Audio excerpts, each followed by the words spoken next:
games, and both of those series in the Eastern Conference are going to a Game 7. Let's talk first, though, about I can't, his face.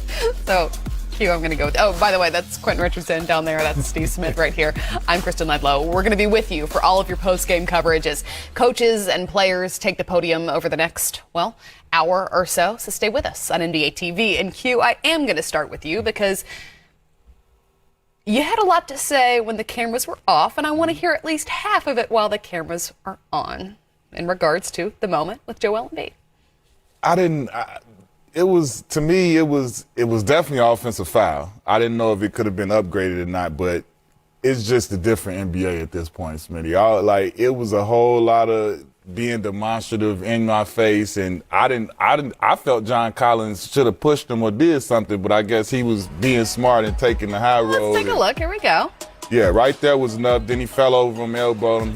He pushing right here. So then right here, it's supposed to be something supposed to happen. Right, Smitty? You from Detroit, I'm from Chicago. Something's supposed to happen right there. This is closer to your era than mine. Fair. See? But if what happens is a Game 7 suspension, then how would that have been worth it? It would have been bad, but I'm just saying, in that moment right there, if when you come from where we come from, you're not even thinking about the Game 7. You thinking about that elbow to your face and what just got through happening. So, I was taken aback by that when that happened. I thought something more might have happened. Smitty? Q's trying to control himself because he's trying to be very professional. We all are. None of us want to get suspended for Game 7 either. No, not at all. I mean, it's just interesting. I'm with Q. Obviously, offensive foul. And then the scuffle I added. We don't want to see anything go on. But it's totally an emotional game like that. And I think it really took the Hawks out of their game after that. Yeah. I think they couldn't recover. The one thing I will say is if you're watching that game is it just, you look at it right now and in our day, everybody in the video would be like, oh, where's everybody? There's a lot of teammates coming around a little slow. But I will say, Capella's a big. He was supposed to be in the action. You got to go in there and guess what, a guy, I'm growing and growing. I always loved him, Q. But each moment, because this is when you find out Look at Trae Young. where they are. That's why get in there, Trae. Get in there. Look, he can't do much, but he trying to do something. Grab his thigh. Get in there, Trae. You see that at the end when Collins walked by, he looked like he wanted the fire on him, but you can't do that. There's a lot of things went on in there. What, though, did make the difference for the Sixers in this one? Let's start there, because this is a team that you thought was probably finished heading into I would say defensively they were much better. Obviously, Trae still had his moments. Excellent game for him, but I think they really buckled down like we know they could, the Philadelphia 76ers. In the regular season, one of the top two teams defensively, them and the Lakers all year long. And I thought in that fourth quarter they played much better defense in those last two games. Wasn't perfect, but they got enough to get stops, and then they went to Joel Embiid, and he obviously took them home. How important is momentum headed into a Game 7 like this one? Extremely. I mean, to be honest, the biggest thing Philly has, they have the home court. But, we all know Game 7, anything literally can happen. But when I look at this game, I feel like the X factor was Tyrese Maxey. If he didn't come in and do what he did in those 29 minutes, 16 points, 7 rebounds, and just the spark plug that he gave them early in the game when they didn't have a whole lot going. He came in and he delivered big for them. And I think, without that, they might not have pulled this off tonight. I'll also add, Q, I think Seth Curry has been solid. Now, Seth Curry has been more than solid. Solid for them. He's met the moment.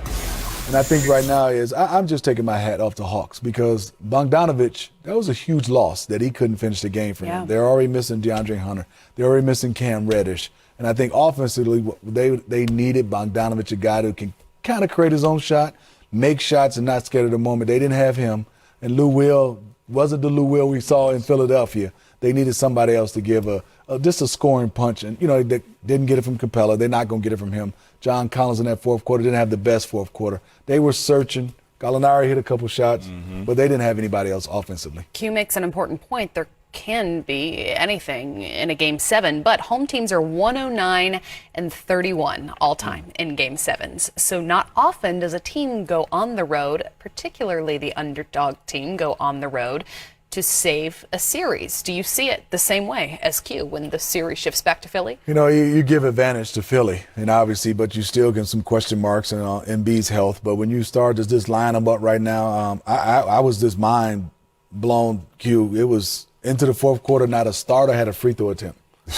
In a game 6 closeout game, not a starter, and they still pulled this game out. So I'm sure Doc Rivers going to be all over that, you know, saying we didn't get to the free throw line, and just you feel more comfortable in the game 7 at home. But they have a guy named Trae Young. You just never know. Bad boy. He's a bad man. You just never know. If it's close. And he doesn't seem to be less comfortable on the road than he is just a few miles down the street. He got that moxie, and if it's close, he has a chance to be the best player in the series in the fourth quarter by none. Even at his size, he can have a better fourth quarter than Joel Embiid, Tobias Harris, and Ben Simmons. But each of you told me that one of the important factors in this game 6 was going to be Tobias Harris, and we did see him, Q, step up with 24 and 5. He was 9 of 20 from the field as well. Absolutely. They needed him to be more aggressive, trying to get to the basket, putting people in that mismatch because he's a big 6'8", 6'9" body over some of the wing guys. And he just needed to step up and be more aggressive, take more shots, go to the hole, play more in his game, and try and get more into his comfort zone. He did that tonight, and it was a huge help for them.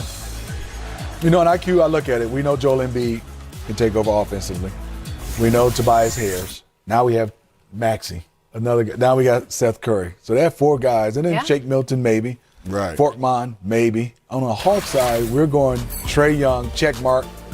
But then who else are you going to right now if there's no Bogdanovich that can obviously come out there offensively for the Atlanta Hawks? Is it going to be John Collins? Is it going to be Kevin Huerter? I think it has to be Gallinari if Bogdanovich is not available.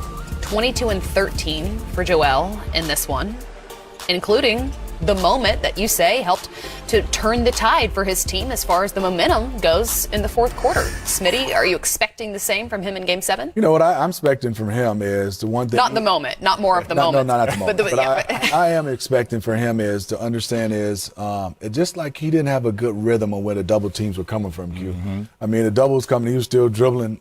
You know the double is coming. You got to know that they're coming, and he's skillful enough. I think he has to be a little bit more patient. I know he can make shots out of the double, but they got to find a way to get some rotation. I mean, he's getting double team on the left block. And this 4 guys, Q, on the right side, somebody got to get all the way over, and somebody got to dive so you have a lane to kick the ball to. I'm looking forward to Game 7 because I think Trae Young is going to lose his entire mind. I'm so serious. I mean, just what we've seen from him, he's been ready for every moment. It doesn't matter. I feel like you said, how special. I feel like he – all right, guys. Nate said, right. Q, I'm coming on to you. I'm coming We're going on to let you finish that thought. First, let's get to Nate McMillan live. Hey, Nate, did you feel like the team as a whole was just a little tight tonight?